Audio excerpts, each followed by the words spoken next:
بیٹیوں کے حوالے سے کہنا چاہوں گا کہ بیٹیوں کو اپنے پاس اگر آپ کچھ دے سکیں تو اپنی بیٹیوں کو بانٹنے والا ہاتھ دے دیجئے۔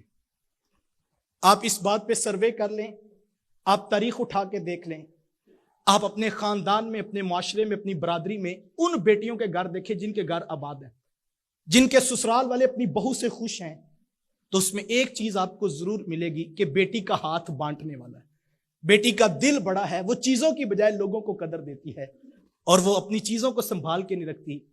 یاد رکھیے گا صاحب، سخی کے سارے دوست ہوتے ہیں اور بخیل شخص کو کوئی اپنی دوستی اور محبت میں نہیں لاتا ہے۔ ہمارا مسئلہ یہ ہے کہ ہم نے ساری زندگی اپنی بیٹیوں کو یہ بتایا ہوتا ہے کہ چیزیں لے کر جا رہی ہے، بس یہ تیری ہیں اور کسی کے کام نہیں آنے چاہیے، جو میکے سے تجھے ملا ہے، اور وہ ساری زندگی جہیز کی چیزوں پر جو ہے وہ قابض بن کے بیٹھتی ہے۔ اور اگر کسی کے چائے کے برتن بھی استعمال ہو جائیں تو گھروں میں کوہرام مچ جاتا ہے۔ ایک کپ، برتن یا گلاس ٹوٹ جائے تو 8 دن لڑائی جھگڑا نہیں ختم ہوتا ہے، اور ہم کہتے ہیں کہ یہ میری ماں کی دی ہوئی چیزیں تھی، ساری خراب ہو گئی ہیں۔ خدا را چیزوں کی بجائے اپنی اولادوں کو، اپنی بیٹیوں کو اسپیشلی، لوگوں کی قدر سکھائیے۔ بانٹنے والے بادشاہ ہوتے ہیں اور جمع کر کے رکھنے والے بخیل اور کنجوس کہلایا کرتے ہیں۔ واصف علی رحمہ مجھے یہاں یاد آ رہے ہیں۔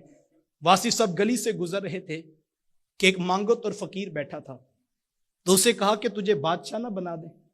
تو فقیر کی آنکھوں میں چمک آ گئی کہ میں بھی بادشاہ بن سکتا ہوں۔